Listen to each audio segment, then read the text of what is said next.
lingkod ay busy sa ating pong ministry sa Tarlac, and we are currently starting a new church.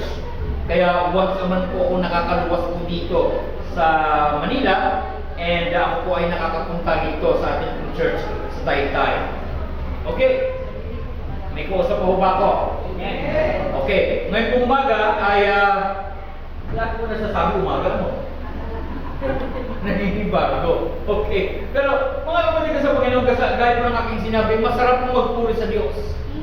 Okay. Tatanungin kita ngayong umaga, ngayong hapon ito. Okay. Bakit ka ba narito? Ako, hindi na nakasagot. Patay na. Bakit ka ba narito? Of course, we are here because of the Lord. We are celebrating what? The goodness of God. May kausap pa ba ako? Sabihin mo nga sa katabi mo, mabuti ang Diyos. Sabihin mo rin sa katabi mo, mabuti ang Diyos. Naniniwala ka bang mabuti ang Diyos? Okay. Now, in spite of the fact na alam natin lahat na mabuti ang Diyos, real talk. Okay, pag-usapan po natin ang isang makatotohanan karanasan. Kung babasahin po natin sa Romans chapter 8, okay, verse 18, ito po yung atin pong mababasa. Ano po sabi rito? Basahin po natin. 1, 2, 3, sing.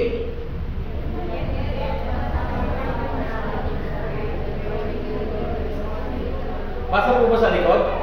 Okay, ang sabi po roon, yet what we suffer now is nothing compared to the glory He will reveal to us later. Sabi po ng Romans 8, verse 18.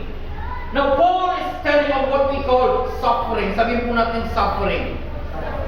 Ulitin po natin suffering. Now, dito sa mundong ito, sa mundong ibabaw, meron pong 4 na singsing na sinusuot ang tao. Number 1, friendship ring. Tapos yung tinatawag po na college ring. Pag ini-engage, wedding, o pag kinakasal, wedding ring. Okay, pag ikinasal na, suffering. Bakit? Kung kailan daw nag-asawa, kung saan kinasal, saka naghirap. Kaya yung iba natatakot magpakasal. Okay, listen to this. Suffering. Sabihin po natin suffering. Ulitin ko po. Sabihin po natin suffering. Okay. Now, you will be suffering a lot right now. Maaaring sa mga oras na ito, dumaranas ka ng katakot-takot na hirap. Nasaktan ka. Hello? Nagkukulang ka. Hindi mo alam kung saan kukunin yung pangangailangan mo. And there are times, because of the sufferings that you are experiencing, you can do nothing but cry. Wala kang magawa kundi umiyak. Hello? Walang masamang umiyak. Ang pag-iyak ay katunayan lamang na tao ka pa rin. Meron ka pa rin emosyon. Meron ka pa rin damdamin. There's nothing wrong with crying. But if you're gonna cry, make sure you're crying unto God. Kung ikaw ay iiyak din naman, siguruhin mo na ang iiyakan mo'y walang iba kundi ang Diyos. Makasagot mo ba kayo ng amen? Okay, we are suffering a lot, but this doesn't change the truth that I'm about to share today. Okay? Now, kung pag-usapan po natin ng suffering, I know what it means to suffer. I've suffered a lot. Marami ako kong pasakit at pahirap na pinagdaanan. Hello, may kausap pa ba ako? May kausap pa ba ako? Naririnig po ba ninyo ako? Ulitin ko yung aking sinabi. Marami akong pasakit na pinagdaanan sa buhay. Mula pa sa aking pagkabata hanggang ngayon, may mga pinagdadaanan akong pasakit at pahirap. And there are times I find myself crying. But I know where to cry. I know how to cry. Hello? Paano ako lumuluha? Tumatawag ako sa pangalan ng Panginoon. Whenever I feel suffering or whenever I'm suffering, there's only one thing that I do. I cry unto the Lord. At sa tuwing ako po'y iiyak sa Diyos, sa tuwing ako po'y lalapit at maniniklod sa Diyos, nakikita ko po ang kamay ng Diyos na kumikilos sa akin pong buhay. Kaya nga po yung aking pong buhay, kung ito po iba, lalagyan po natin ng label. Marami pong tao na nagtatawag sa aking miracle na. Bakit? My life is filled with miracles. Mula sa aking pagbabiyahe sa pagmumotor araw-araw, sa trabaho mga kapatid, may mga himala na ginagawa ang Diyos sa aking buhay. May po sa aking bahay, mag-isa lang ako. At doon po, sa kabila ng aking pagiging mag-isa, nakikita ko pa rin ang pagkilos ng Diyos. May kausap pa ho ba ako? May kausap pa ho ba ako? Okay, now, dahil po natin sinabi, there are times that I'm greatly discouraged. Bakit ako natin discouraged? Okay, now, first of all, obviously, I'm sick. Kaya po, pinanghihinaan ako ng loob kasi may sakit ako nung nakaraan. Okay? Hindi ko magawa yung gusto kong gawin, hindi ko makain yung gusto kong pagkain kasi may sakit na ako. Hello, may kausap pa ba ako? No, hindi lang yun. We get sick, you can get hurt, you suffer, and you find yourself unnoticed, you are unsuccessful in so many ways. At itong madalas na nangyayari, kapag pinagdadaanan mo yung ganitong karanasan sa buhay, hindi mo maiwasan hindi ka magreklamo. May kausap pa ho ba ako? Nagre-reklamo ka kung ano-anong sinasabi mo, kung ano-anong mga negatibong salita ang lumalabas sa bibig mo. Bakit? Kasi naghihirapan ka na. Normal yan. May kausap pa ho ba ako? Pag nahihirapan ang estudyante sa kanyang pag-aaral sa school, nagre-reklamo yan. Hello? Tama ba mga estudyante? Okay? So meron tayong kani-kanyang paraan ng expression para i-vent out yung hirap nating pinagdaraanan.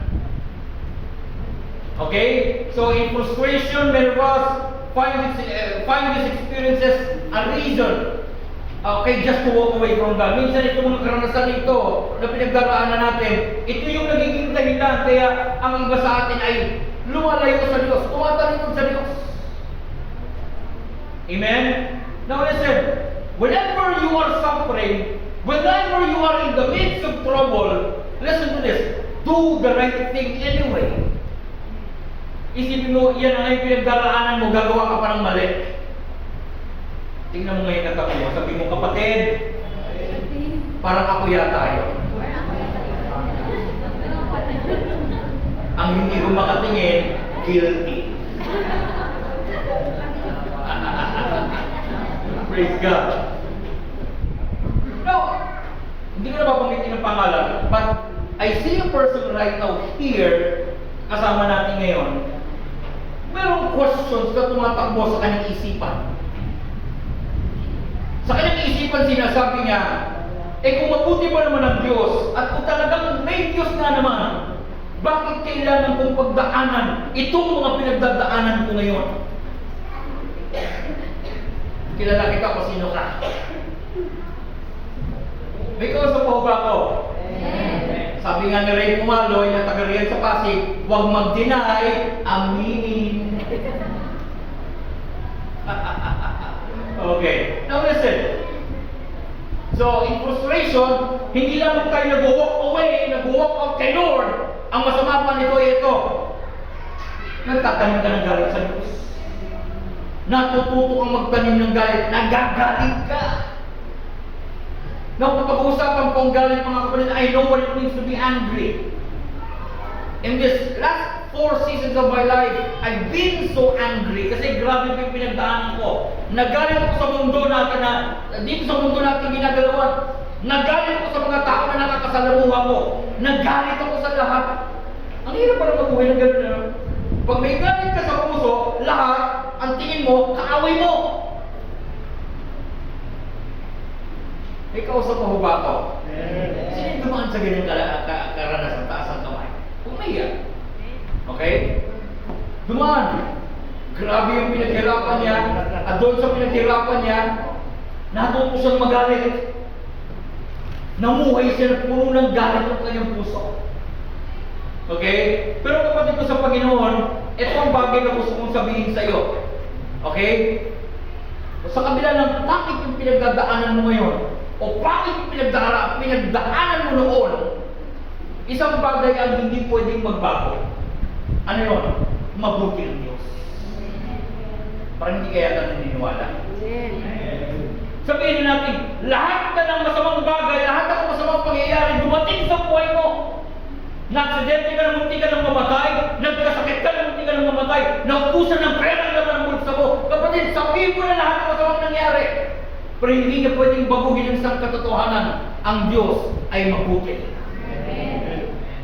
Amen? Ito po sa amin ang Bible. Tignan po natin sa next verse. Okay, sabi po ng Romans chapter 8 verse 28. Ano sabi roon? And we know that God causes everything to work together for the good of those who love God and are called according to His purpose for them. Ito, alam po natin lahat ng verse dito, Romans 8:28. And in all things, God work together for the good of those who love God. Now, isa lang po ibig sabihin ito. God is working things out for our good. So, it leads us dito po sa susunod po na gusto kong sabihin sa inyo. Okay, ito po yung aking one main point ngayon na gusto kong tandaan ninyo. No matter how bad people around you are, no matter how bad your circumstances are, God is good.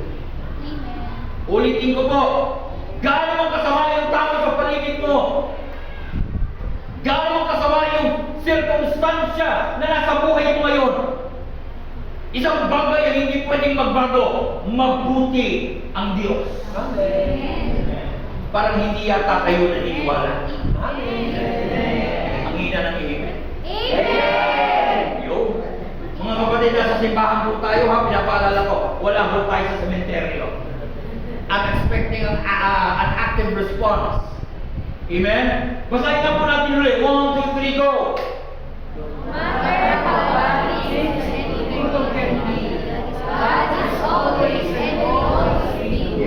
No matter how bad things and people can be, God is always and will always be good. So, ito po yung title ng ating pong sermon. Tingnan po natin. Ngayon ko pala sasabihin yung title. Okay. Ano yun? No matter how bad things and people are, God is always and will always be good. So therefore, God is in a good mood. Ulitin ko, maganda ang mood ni Lord sa iyo ngayon.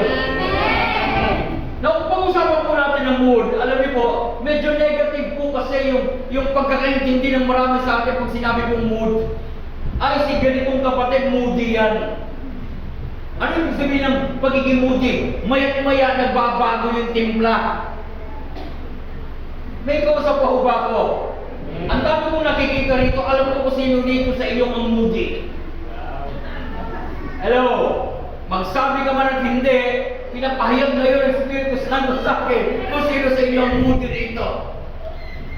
Wala namang problema yan. You have the right to express your emotion because you are a human being. Pero kung pag-uusapan po natin ang emosyon ng Diyos, ulitin ko, kung pag-uusapan natin ang emosyon ng Diyos, God's mood is always good. Amen. Sabihin po natin, God's mood, sabihin po natin ulit, God's mood is always good. Okay. Now, tingnan po natin yung mga susunod na babanggitin ko ngayon para maintindihan po natin ito. May kausap pa ho ba ako? Okay, dito po muna sa poging ito ang atensyon. Okay, let's talk about 5 main truths about God's goodness. Okay, number 1, tingnan po natin. God is good. Okay, tingnan po natin. God is good. Kung pag-usapan po natin ng Diyos, at alamin po natin ang kabutihan ng Diyos, do not forget this. Everything about God is good. Lahat ng bagay na may kinalaman sa Diyos, mabuti. Bakit? Kasi mabuti nga ang Diyos. May kausap pa ho ba ko? At tingnan po natin yung 1 John chapter 1 verse 5. Ang sabi po rito, God is light, and in Him there is no darkness at all. Pansinin po ninyo yung word na there is no darkness at all in Him. Ibig sabihin, kapatid, kung mag-usapan po natin ang Diyos, you cannot find any negative at God. Amen. Hindi mo makikita o hindi ka makakakita ng anumang negatibo o mga bagay na masama tungkol sa Diyos. Amen. Everything about God is good. Now, tingnan po natin. So therefore, this means that God is always good. May kausap po ba ako? So God is always good. Ano po sabi po ng Psalm 119 verse 68? Ano po sabi ron? Basahin po natin. 1, 2, 3, go! You are good, and what you do is good. Yun, sabi ron. You are good, and what you do is good. Yan ang Diyos. Amen? Kaya hindi natin pwedeng sabihin dahil nagkasakit ka, pinalo ka ng Diyos. Dahil may masamang nangyari sa'yo, judgment ng Diyos yan. No, we gotta say that. It's really hard for us to say or to conclude that any bad experiences that you have came from God. No. Why? Because God is good and all He does is good. Makasagot ba kayo ng amen? Okay. And of course, everything God does is good. Ano yun? Next, tingnan po natin. Everything that God is good, everything God does is good. No, Genesis 1:31. Ano sabi ron? God saw that all that He made, and it was very good. Nangangaluhin kapatid, everything that God did, whenever God looks at it, for Him, it is very good. Kaya kung ang tingin mo kapatid sa sarili mo ay pangit, hindi maganda, hindi okay, kapatid sa tingin ng Diyos baliktad. Ang tingin ng Diyos sa iyo, you are very good. Because sa pauba ko. Okay. Now secondly, God is in a good mood. Ulitin ko, God is in a good mood. We have a happy God. Sa maniwala at sa hindi, meron tayong masayang Diyos.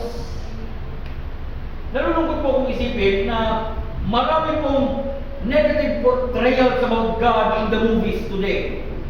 Kung titignan po natin yung mga gumaganap tungkol sa Diyos o gumaganap tungkol kay Jesus, the Jesus that they are portraying is always serious, always boring, hindi man lang marunong ngumiti. Pero hindi totoo yun. No, first of all, I want you to know that the Father, the Heavenly Father is happy. Sabi ko na sa chapter 2 verse 4, the one enthroned in heaven laughs. Imagine mo, siya, ang Ama, nakupo sa langit, tumatawa. Hello, may kausap po ba ako? Sino ang madaling lapitan, yung tumatawa o yung galit? Ulitin ko, sino ang mas masarap lapitan, yung tumatawa o yung galit? Yung tumatawa. Kasi nasa magandang kondisyon yun, ika nga, di ba? Okay, now, secondly, Jesus is happy. Sabi po ng Luke chapter 10 verse 21, Jesus was full of joy through the Holy Spirit. No, itong yung sinasabi ko nga kanina, maraming gumaganap kay Jesus na yung pagganap nila kay Jesus masyadong malungkot, masyadong seryoso. But later, meron po isang gumanap ngayon o isang bagong actor na gumanap kay Jesus ngayon, nakakaiba yung kanya pong pagganap kay Jesus. And this is the actor named Jonathan Ruby, dun po sa The Chosen series. Ito yung Jesus na humingiti. Ito yung Jesus na nakikipagtawanan, nakikipagkulitan sa mga bata. Ito yung Jesus na tumatawa dahil nakikita niyang gumagaling may karamdaman. Amen. What a wonderful portrayal of Jesus. Now let me say this. Tama yung kanyang portrayal ni Jesus kasi Jesus is always happy. Amen? Okay, ito na. Third, the Holy Spirit is happy. Naniniwala ba kayo Holy Spirit pwede maging masaya? Oo naman. Kung ang Holy Spirit ay nag-grieve napipighati, ibig sabihin, ang Holy Spirit pwede rin maging masaya. The Holy Spirit has an emotion. Now, sabi po ng Psalm 16 verse 11, in His presence, there is fullness of joy and pleasures forevermore. Now, listen carefully. Kung pag-usapan po natin ang presence of God, this is best represented by the Holy Spirit. Whenever God comes into a certain place to visit, it is always the presence of the Holy Spirit. Kanina nag-worship po tayo, nandito po ang Holy Spirit kanina. Hello? Ewan ko kung sensitive po kayo. Ewan ko kung naramdaman ninyo, but kanina, yung nag-worship po tayo, I literally felt the presence of God descended from heaven. At ito po'y tumahan sa kalagitnaan po natin. And whether you believe me or not, the presence of God is still here. Nandito pa po ang presensya ng Diyos. May kausap pa ho ba po? Okay. So, ibig sabihin, pag sinasabing in His presence there is fullness of joy, we are actually saying the Holy Spirit is fullness of joy. Amen? Kaya mapapansin mo, kapag ikaw ay napusupos ng Banal na Espiritu, ang unang emosyon na lumalabas sa'yo, bukod sa kapayapaan, ikaw ay nagagalak. Amen. Amen? Sino po rin yung nakaranas na napusupos siya ng Banal na Espiritu, hindi niya mapigilan ang sarili niyang tumawa. Amen. Ito yung tinatawag po natin laughing revival. And actually, ito pong laughing revival na alam po natin ngayon, ito po yung nagsimula sa Toronto, Canada, kaya ito po yung tinatawag na Toronto Blessings. Okay, itong laughing revival. And this originated through a couple, ang pangalan po nila ay Charles and Francis Hunter. Sila po yung ginamit ng Diyos to initiate, or should I say for this laughing revival, kung saan kapag nagpupuspusta ng Banal na Espiritu, wala silang magawa kundi tumawa ng tumawa. Hello, ang sabi nga nila, tawa sila ng tawa, ang pakiramdam nila para silang lasing. Hello, they're drunk in the Spirit, they're full of joy because the Holy Spirit filled them. Makasagot ba kayo ng amen? Third, God is in a good mood towards us. Yung mood ni Lord na maganda, ito'y iniuukol niya sa iyo. Makasagot ba kayo ng amen? Now, alam niyo po, God demonstrates His goodness in specific ways.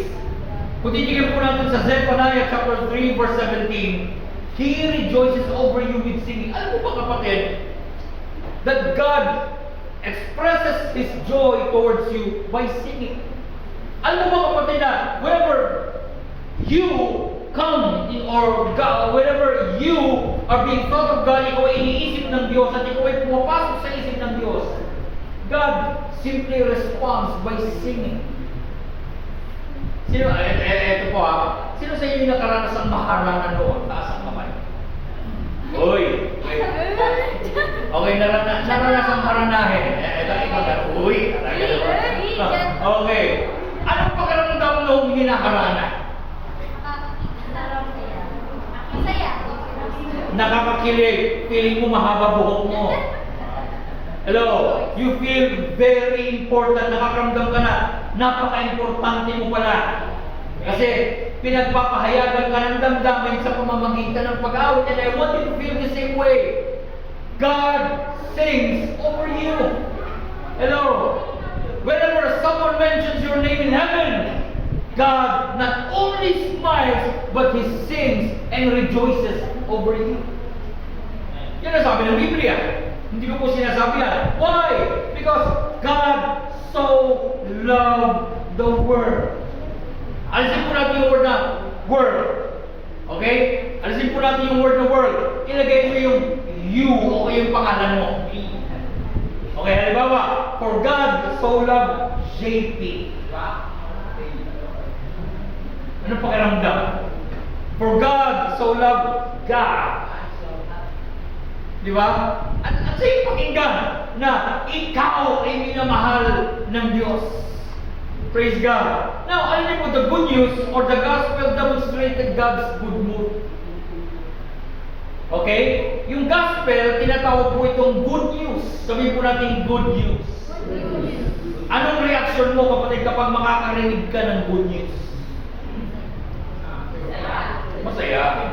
Kaya, bakit? Kasi mabuti nga eh. Maganda nga yung balitang natanggap mo. Amen? Now, listen to this.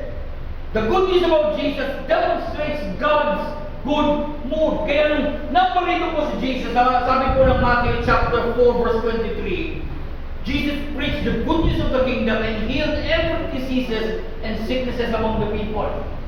Now, tingnan po natin. Healing in the prophetic demonstrates His passion towards us. Okay. Mamaya na natin pansinin yung prophetic, yung healing muna.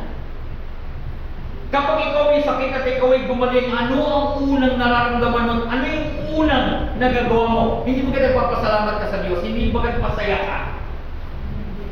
Tama? Pag may sakit ka, ano nararamdaman mo? Malungkot. Kapag may sakit ka, ano nararamdaman mo? Bagsak ang buong mundo. Hello? Everything is dark around you whenever you are sick. Pero whenever you get healed, nag-iba yung timpla ng iyong pakiramdam, nag-iba yung timpla ng iyong emosyon. Okay, so to say, whenever God heals us, okay, it demonstrates God's good mood. Now, sa prophetic, kapag ikaw ay nakakarinig ng prophetic word, ano yung nararamdaman mo? Nakakalungkot lang isipin, dati pa before our season today, meron pong prophetic movement noong unang panahon na may mga propeta na kapag nag-release sila ng prophetic word, instead na yung goodness of God ang kanilang sabihin, ang sinasabi nila ay judgment. Sinasabi nila yung condemnation. Kaya ang resulta ng makakatanggap ng prophetic word, instead na maging masaya, nakakaramdam ng guilt, at ano pa, mabigat yung kanyang pakiramdam. Pero actually, that is not the prophetic in the New Testament. Kung titignan po natin yung prophetic in the New Testament, sabi po ng 1 Corinthians 14 verse 3, ito po yung meron tatlong boundaries at palatandaan na galing sa Diyos. The prophetic word number 1 should be encouraging. Dapat ito po yung nagbibigay ng encouragement sa iyo. Pinalalakas yung loob mo. Hello, in-inspire ka. Number 2, it should be edifying. Pag sinabing edifying, pinalalakas ka, binibuild up ka, hindi pinapahina yung loob mo. And lastly, exhortation means to say, a prophetic word will always call you to obedience. Kung ang prophetic word na yun, ang narinig mo ay hindi tumatama dito sa tatlo, that word is definitely not from God. May kausap po ba ako? Bakit? Kasi ang prophetic word, it should express the goodness of God. Amen? Kaya nga po, there are times whenever God gives me a prophetic word, even though nakikita ko po yung struggles or sometimes the past of that person, it's not my business to expose the person's past. Hindi ko kinakailangan ipahiya yung tao na yun para sabihin sa kanya, oh, ito ka, ganito ka, mapapapaan mo, ganito, ganyan. Hindi ko na kailangan sabihin yun. It will not help that person and it will not glorify God at all. May kausap po ba ako? May kausap po ba ako? Now, right now, I'm feeling something different. Meron pong pumunta rito ngayon na maraming question sa kanyang puso, sa kanyang isipan. Sinasabi niya sa kanyang isipan, kung may natitira pang mabuti dito sa mundo, bakit kailangan kong pagdaanan yung pinagdaraanan ko ngayon? You may be asking this question, kung may Diyos na ba talaga, bakit ganoon, bakit ganito? Pero gusto kong sabihin sa iyo, kapatid, ang isang katotohanan. May mga pagkakataon na kinakailangan ipahintulot ng Diyos na dumaan ka sa ganyang kalagayan, dumaan ka sa ganyang karanasan para makita mo ang kaibahan kung anong ibig sabihin ng meron Diyos sa buhay. Amen. Makasagot po ba kayo ng amen? Amen. Okay, tingnan po natin. Sa sunod ng verse sa Acts chapter 8, verse 7 and 8, many paralytics and cripples were healed, so there was great joy in the city. Whenever a miracle happens, anong resulta? Nagkakaroon ng kasiyahan. Matinding kasiyahan. Now, nalulungkot po akong isipin, pero gusto kong sabihin sa inyong katotohanan ito. I'm seeing sadness in so many churches today, kasi ako po'y kadalasan umiikot at naiimbitahan na magsalita sa iba't ibang mga churches. And you know what I'm seeing? I'm seeing sadness. Bakit ako nakakita ng kalungkutan? Bagamat masaya sila nag-aawitan, pero after ng kanilang kaawitan, balik sila dun sa dati nilang kalagayan, sila na kasimangot na. Nararamdaman ko yung kalungkutan. And why is that? Bakit kaya? Kasi hindi po nila nararamdaman yung pagkilos ng Diyos. May kausap pa ho ba ako? There is no manifestation of the presence of God in their midst. Alam niyo po, prayer ko po, mga kapatid, dito po sa ating church. Simple lang. Magkaroon ng outbreak ng miracles dito sa ating church. Ewan ko lang kung hindi ka maging masaya. Hello? Paano? Paano? Wala ka naman dinadala may sakit dito. Paano kung makakita ng healing? Magdala ka ng may sakit. Amen? Nandiyan po ba kayo? Last time nung ako pinaroon sa Tarlac, meron pong isang babae doon na dinala na hukot na po. Alam niyo yung hukot? Halos kumado na. At hindi na po siya makaunat ng kanyang katawan sa loob ng 10 taon. And last Saturday, the Lord made her straight. Ayan nyo, sa susunod, dadalhin ko yung picture. O papakita, doon sa GC natin, papakita ko sa inyo yung picture. Kung paano inunad ng Diyos yung babae ito na 10 taon na kung nakagano. At miracle took place last Saturday. Hello, kasi meron yung isang kapatiran doon na napakasipag, nagdala talaga siya ng may sakit kasi ang challenge ko sa kanila, kung gusto nyo makakita ng himala, magdala kayo ng tao na nangailangan ng himala. Hello, may kausap pa ho ba ako? May kausap pa ho ba ako? Praise God. Ngayon, now, whenever we experience or whenever we witness a miracle, ang resulta lagi joy. Hindi pwedeng walang joy kapag may miracle na nangyayari. Amen? Now listen to this. Number 4, God wants us to experience His good mood. Gusto ng Diyos na maranasan mo yung kanyang magandang mood. May kausap pa ho ba ako? Ate Mitch, anong pangalan ng kapatid mo? Maylene. Ano yata tayo sa Facebook, ano? Ano ba tayo sa Facebook? Okay. Now, Ate Maylene, makinig ka. I see a door being opened for you. Hindi ko alam kung dapat ko bang sabihin to or should I say, parang I sense that you have been in a season where it's like everything is so barren. Alam mo yun? Yung ikaw ay naroon sa panahon na kung saan parang hindi nagbubunga yung mga bagay na dapat magbunga para sa inyo. It's like you are in a season where your plans are not materializing. It's like, kumbaga sa halaman hindi tumutubo, dilig ka na ng dilig, ginawa mo ng lahat, pero nothing significant happened. Am I right? So parang nandun ka sa ganong sitwasyon. Pero listen to this carefully. I see that a breakthrough is about to come. A door is about to be opened for you in this next season of your life. Merong pintong bubuksan ng Diyos para sa iyo. At eto na, merong breakthrough. Ano ba ibig sabihin ng breakthrough sa Tagalog? Ano ba ibig sabihin ng breakthrough? Ang hirap Tagalogin eh. Tagal-tagal ng breakthrough eh.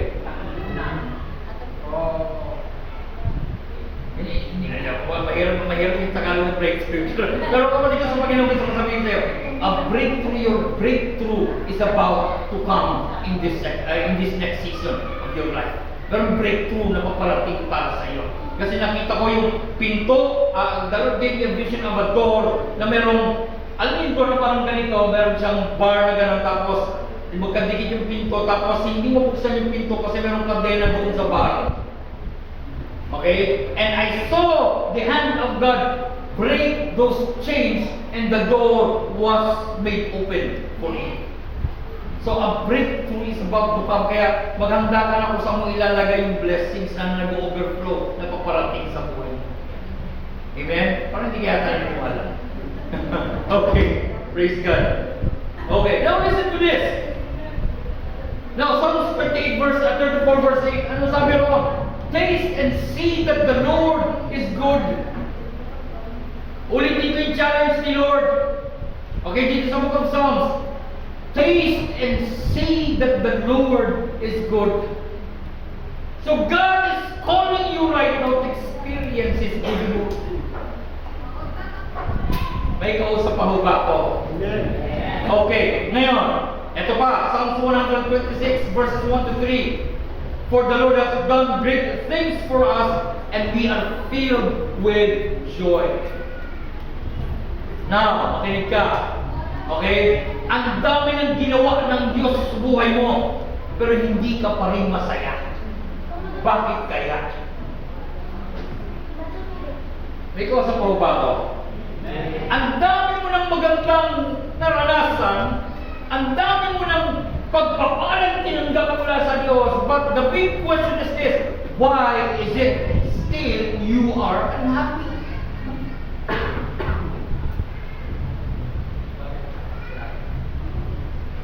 May kausap pa ba ako? O ngayon, tignan mo ngayon yung sarili mo. Nasaan ka na ba ngayon? Ano ka na ba ngayon? And I'm so sure, ang daming ginawa ni Lord sa buhay mo. Pero itong tanong, bakit hanggang ngayon hindi ka pa rin masaya? What's wrong? Knowing that God is so good, it should make you happy in the first place. But why are you still unhappy? So wala nang problema niyan. Wala na sa Diyos ang problema niyan. Ang problema niyan ay nasa iyo.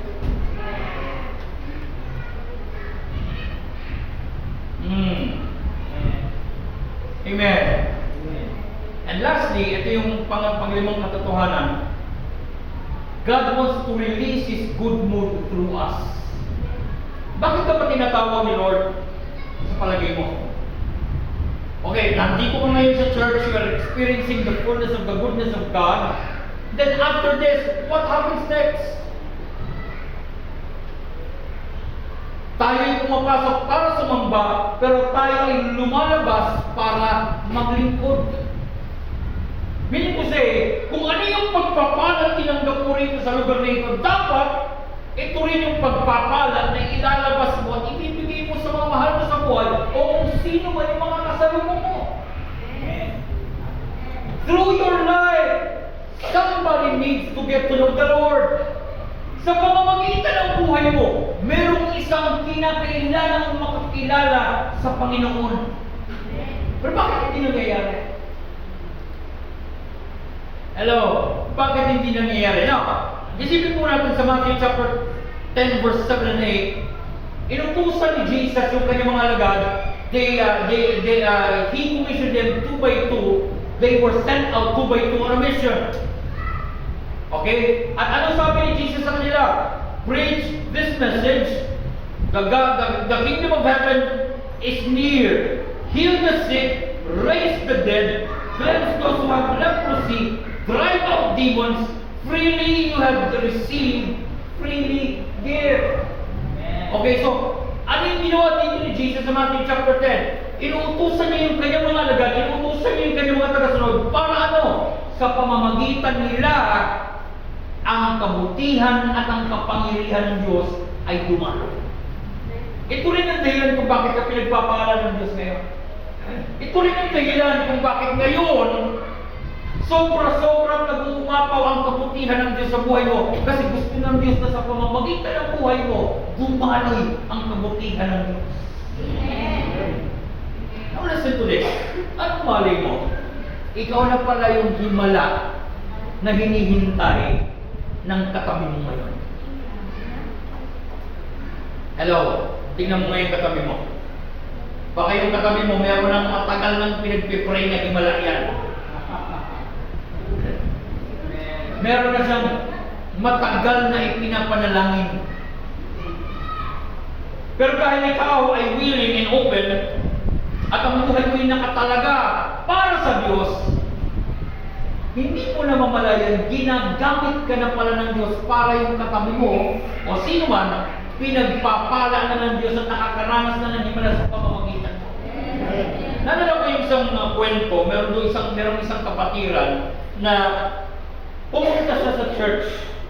And yung pagpunta niya sa church na yun, kumbaga parang pinangako niya sa sarili niya, ito na yung huling araw na tatapak siya sa church. Kasi nasa isipan niya during that time, the grabe ng stress na kanyang pinagdaanan, after ng church, uuwi siya, magpukulong, magpapakamatay na. Then all of a sudden, nung pagpunta niya dun sa church, umupo siya dun sa bandang likod, meron isang kapatiran, okay, usher, na lalaki, ang biglang lumapit sa kanya at tinapik yung kanyang balikat at sinabi, "Kapatid, kamusta ka na?" At pagkatapos tapikin yung kanyang balikat, itong usher nito, walang kabog-abog, parang tinulak siya na yakapin itong kapatid na ito. Pero lalaki naman din kung kapatid na ito. Okay? So, niyakap niya itong pumunta na ito sa church. At habang yakap-yakap niya itong kapatid na ito, then all of a sudden, itong kapatid na ito ay biglang humagulgol ng iyak. So nagtaka itong usher na ito, tinanong niya, "Kapatid, bakit umiiyak? Niyakap lang naman kita, kinakamusta lang naman kita." Ang sabi niya, "Kapatid, hindi mo ba alam na yung yakap mo ay makabuluhan para sa akin? Magpapakamatay na ako ngayon. Pero dahil sa yakap mo, naramdaman ko ang pag-ibig ng Diyos, hindi ko na itutuloy yung pagpapakamatay ko." Naligtas! Kapatid yung salita, yung kapatid na yun na magpapakamatay, dahil doon sa isang usher na sumunod sa Diyos, okay, salamat po, sumunod sa Diyos, para ano? Wala siyang kaalam-alam eh. Pero he just felt led to hug this person. Kaya kapatid, maging sensitibo ka sa Espiritu Santo, hindi mo alam, baka mamaya may pinapagawa na pala ang banal na Espiritu Santo, at sa pamamagitan ng pagsunod mo sa banal na Espiritu Santo, you will be able to express the good mood of God towards that person. Amen. Doon sa pagkakataon na yun, yung tao na yun, nagamit siya ng Panginoon in a very effective way. Now listen, ito po. Ito, tignan po natin ito. God wants us to have an encounter so that we become an encounter so others can have an encounter. Gusto ng Diyos na makikipagtagpo ka sa Kanya, at sa iyong pakikipagtagpo mo sa Kanya, nagkaroon ka ng karanasan ng encounter with the Lord, then sa pamamagitan ng buhay mo, dahil dala mo ang presensya ng Diyos, sila rin magkaroon din sila ng personal encounter with the Lord through you. Yes. Posible ba mangyari? Yes. Amen? Kagaya nga po nung ikiwento ko na kanina, ito isang totoong pangyayari. Okay? Na hindi na siya natuloy magpakamatay because the Lord used the hand of that usher to comfort him and to express to him the love of God. Amen. Now, kapatid ko sa Panginoon, now what? Ano naman ngayon? Ano ngayon? First of all, keep yourself reminded of God's goodness towards you. Huwag mong kalimutan kung gaano kabuti ang Diyos sa iyo. Amen. Salamat sa Diyos sa mga anak mo wala nagkakasakit. Salamat sa Diyos yung anak mo nakapasa sa exam. Magpasalamat ka sa Diyos kasi yung anak mo, sabihin na natin na-aksidente pero nakasurvive. Ba't hindi ka magpasalamat sa Diyos? Huwag mong kalimutan na mabuti ang Diyos. Amen. Amen? Sabi nga po ng Psalm 103 verse 2, at sabi ron, Bless the Lord, O my soul, and all that is within me. Tapos sinabi ron, and forget not all of His benefits. Kapatid, makinig ka. Huwag mong kalimutan yung benefits na meron ka kay Lord. Amen. Hello? Let me say this. May benefits ka. Yung benefits mo hindi from SSS, hindi from PhilHealth, hindi kung anumang HMO na meron ka ngayon. Pero kapatid, makinig ka. Ang benefits mo kay Lord. Makasagot ba kayo ng amen? Amen. Praise God. Number 2, walk in God's goodness. Okay, sa iyong pamumuhay, lakaran mo yung kabutihan ng Diyos. May kausap pa ho ba ako? Sa iyong pamumuhay, araw-araw, sa tuwing gigising ka, sa isang araw, kapatid, gamitin mo, pakilabangan mo yung kabutihan ng Diyos. Amen? May kausap pa ho ba ako? Okay. Appropriate it, use it, be happy. And then lastly, ito na. Manifest God's goodness in your life by calling it into existence. Kapatid, pag gising ka sa isang umaga, i-deklara mo na sa buong maghapon, mararanasan mo ang kabutihan ng Diyos. Makasagot mo ba kayo ng amen? I-deklara mo na sa araw na ito, hindi ka pagkukulangin ng Diyos. I-deklara mo na sa umagang ito, kung ikaw naghahanap ng trabaho, sa araw na ito makakahanap ka ng trabaho. Makasagot mo ba kayo ng amen? May utang ka. Matindi yung pangangailangan mo. Pag-gising mo sa umagang ito, o sa susunod na umaga, i-deklara mo na ang Diyos ang tutugon sa lahat ng pangangailangan. Makasagot po ba kayo ng amen? Kapatid, gusto kong sabihin sa inyo, let us remind ourselves of God's goodness towards us. Ipaalala po natin mga kapatid, sa ating mga sarili, sa ating mga isipan, kung gaano kabuti ang Diyos. Let's give Him thanks. Let us worship Him for it. Pero ito maganda, ask for more of His goodness to come to you. Hilingin mo sa Diyos na magkaroon ka pa ng maraming karanasan ng Kanyang kabutihan. Amen? Amen. Bakit? Let me say this. There's more. Sabi mo nga sa katabi mo, marami pang parating.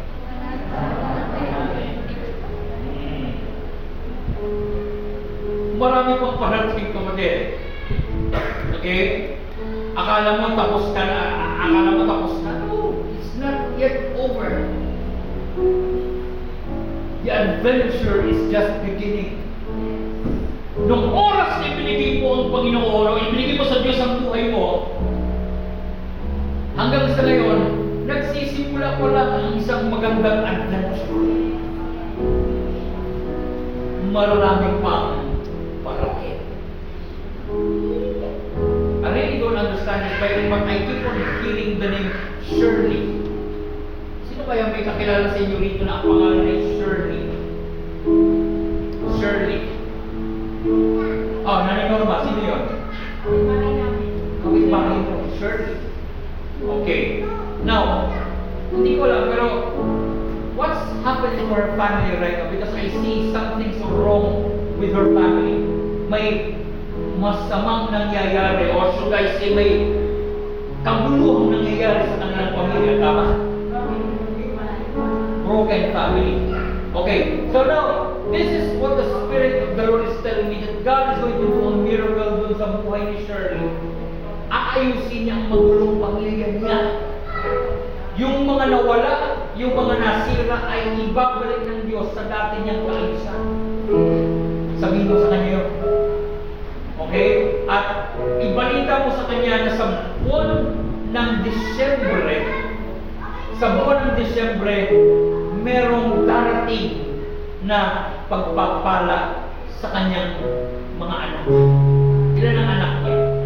Sabi na tatlo. Okay. Now, meron ba siyang anak na lalaki? Dalawa. Okay. Doon sa nakatatandang lalaki, Ilan taon na? 13.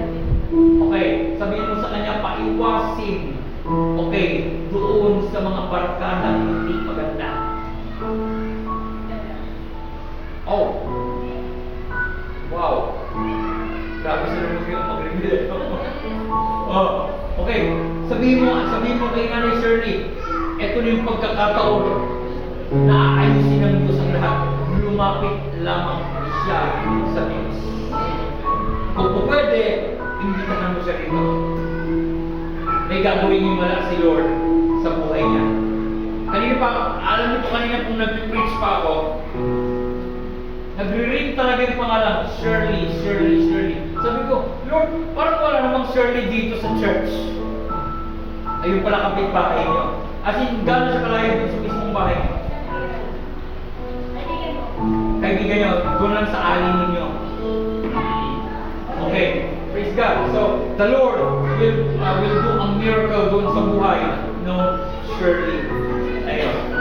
Amen. Okay. Praise God. Sa oras na ito, tumayo po tayong lahat. And as we hear this music right now na tinutugtog po ng kapatid na Roland, I want you to think of the goodness of God. Close your eyes. Isipin mo kapatid ang kabutihan ng Diyos sa mga oras na ito.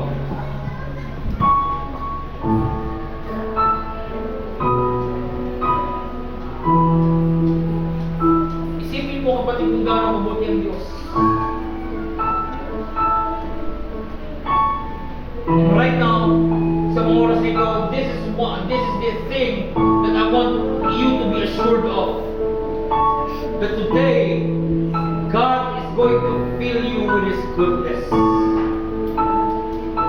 He will shower you with the goodness, with His goodness. Prepare yourself to receive the goodness of God. Hallelujah. Jesus. Oh, you are so good, O Lord.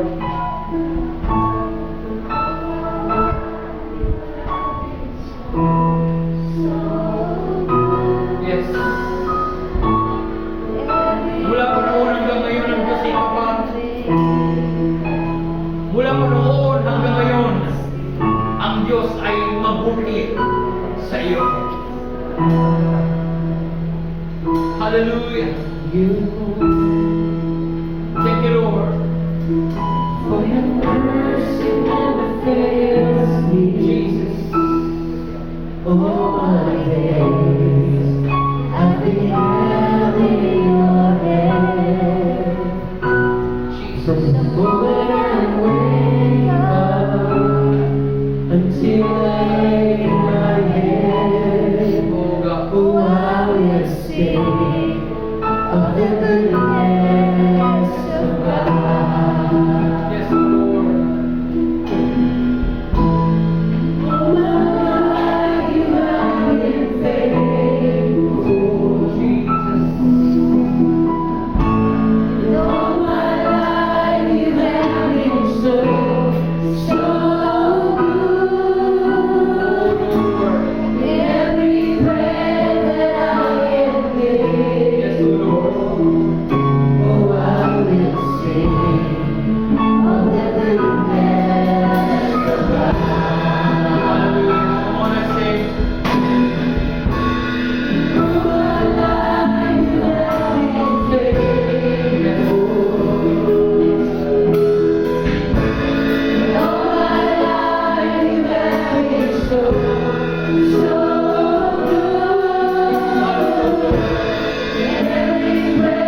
restored.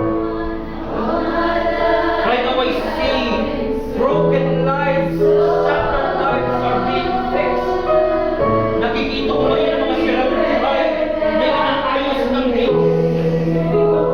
Sirang relasyon, pinapagpalit ng Diyos. Pamilya na kinukuha ng Diyos. Pangarap na nasira pero binabalik ng Diyos. Dahil mabuti ang Diyos para sa iyo. Hallelujah. Jesus.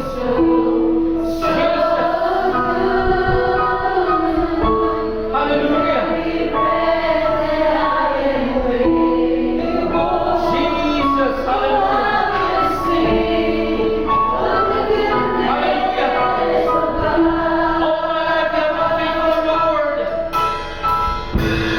All my life I have been faithful, Lord. Sige, sige lang po ng kapatid ng Diyos.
Right now, without the instruments, from your heart, sabihin mo sa Diyos, your goodness is running after me.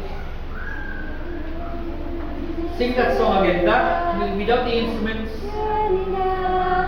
let's make that faith declaration right now. Your goodness is running out. Don't stop. Running Don't out stop. to me. With my life laid down, I surrender now. I give you everything. Hallelujah. Your goodness is running out. It's running out to me. Yes, your goodness is running after me. Your goodness is running out. Sing that song. Running out. Make that declaration right now. Your goodness is running after. It's running after me. Lift up your hands With right my now. life laid down, I surrender now. I give you everything. Come on, don't stop. Your goodness is running after. Yes, Lord. It's running after me. Come on, once again. Your goodness is running after. It's running after Make me. this your faith declaration. Your goodness is running after. It's running after me.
Lord says, receive the goodness of God right now. Come on. Receive the goodness of God. Receive your miracle right now in the name of Jesus. Receive the thing that you have been longing for. Tanggapin mo yung bagay na matagal mo na binigyan sa Diyos. Tanggapin mo. Malaking Diyos gagawin na yun. Kung di tanggapin mo ang kaputihan ng Diyos. Come on! Work your way! Come on! Work your way to God! Hallelujah! Oh, Jesus! Receive the word of God! Oh, hallelujah!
Hallelujah. Listen carefully, saints. Makinig kayo mga kapatid. I want you to look at me right now. Look at me. While we were worshiping a while ago, I'm supposed to pray. I'm supposed to release something. But the Lord stopped me from doing it. But instead, He gave me a vision. Para doon sa mga nakakakita ng vision, I don't know if you also saw the vision that the Lord showed me. I see the Lord stood in our midst today. And He's so tall, ang laki ng Lord. And He is holding two baskets in His hands.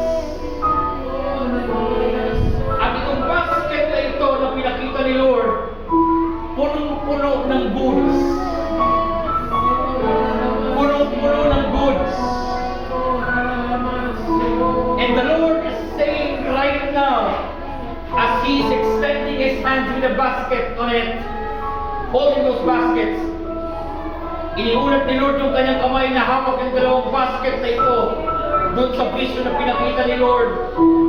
And the Lord said, "My sons and my daughters, come and take what you want."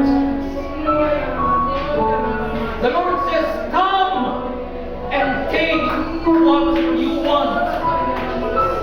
Sinasabi ng Panginoon, anak, lumapit ka ngayon sa akin. Dito sa basket na ito, kunin mo kung ano yung kailangan mo. Kunin mo yung kailangan mo. Some of you here came and you need healing. Hindi para sa'yo, kundi para sa mahal mo sa buhay. Some of you here came for provision.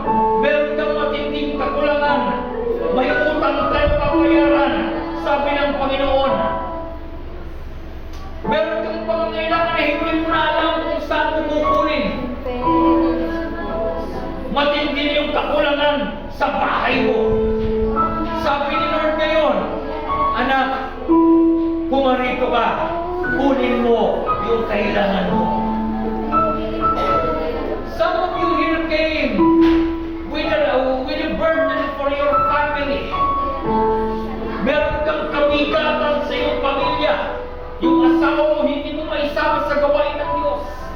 Nag-aaway kayo ng partner mo. Hindi kayo magkasundo sa loob ng inyong tahanan.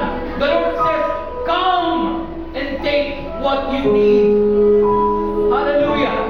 And I see right now, the Lord is showering His provision towards you because He is so good.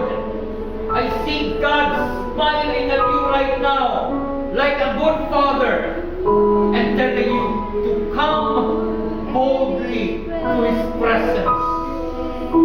Kaya nakakalungkot. Let me say this. Hindi pa kayo lumalapit sa Diyos.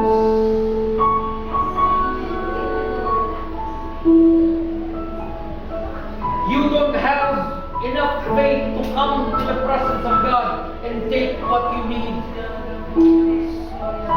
The Lord says, believe and take what you want. Uulitin natin ulit yung awit na yan. At sa pag-awit natin ang awit na yan, iulan mo yung dalawang mong kamay na tanda bagang parang sinasabi mo sa Diyos, Lord, kinukuha ko yung kailangan ko. Pagtaas mo ng dalawang mong kamay, iyong sinasabi sa pamamagitan ng pananampalataya, Lord, tinatanggap ko na yung himala mo. I hear the Spirit of God is saying right now, oh come on, sons and daughters, you haven't come yet. Sinasabi, naririnig ko na sinasabi ng Banal na Espiritu, oh anak, hindi ka pa talaga lumalapit sa akin, lumapit ka ngayon. Amen? Kalimutan mo sarili mo, kalimutan mo ang oras, kalimutan mo yung taong nasa tabi mo ngayon, ituon mo ang isipan mo sa Diyos. Express your faith to God and believe me, brothers and sisters, if you will follow the Spirit after the Holy Spirit is leading right now, you will receive a miracle instantly. Sino rito gusto ng instant miracle? Taas ang kamay. Miracle money, miracle healing, miracle sa family mo, miracle sa needs mo, sa finances mo. O ano bang iba na yung gusto mo ngayon? Yung burden ng puso mo, yung nagpapabigat sa puso mo. Alam nang di siya, sige, lumapit ka ngayon sa Diyos. Huwag mong pansinin ang katabi mo. Come on! Yes!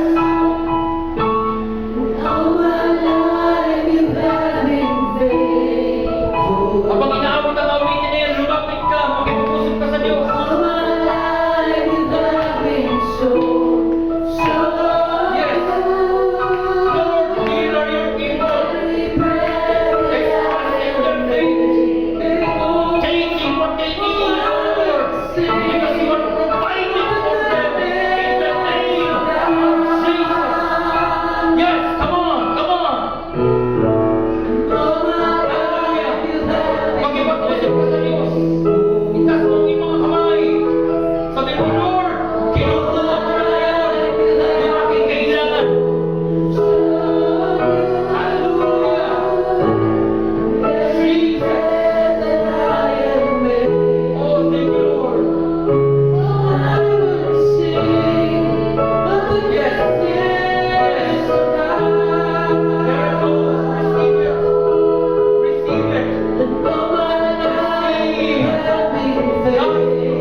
provision of God.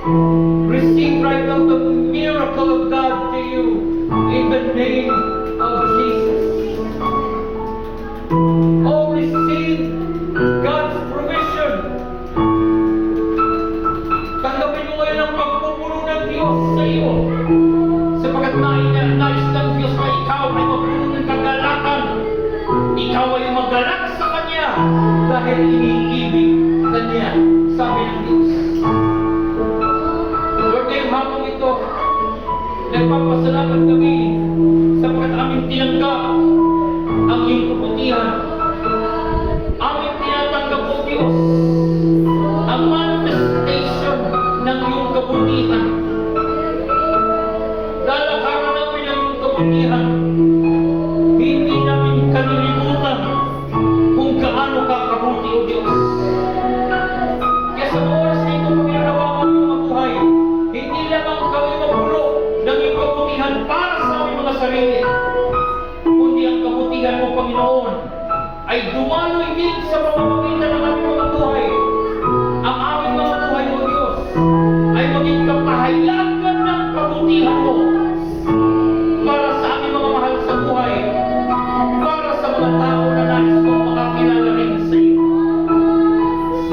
And right now in the name of Jesus, Father, we thank you. Oh, we sing of your goodness. We will live in your goodness, and we will manifest your goodness beginning today. Oh Lord, thank you. Thank you, Jesus. Thank you, Lord. We give you praise. In Jesus' wonderful name we pray. And say this with me. Say this with me. I receive God's goodness now in Jesus' name. I am filled with God's goodness in Jesus' name. And I will release, as God releases to me, the goodness of God towards others for the glory of His name. Yes, receive it right now. In Jesus' name. Amen. And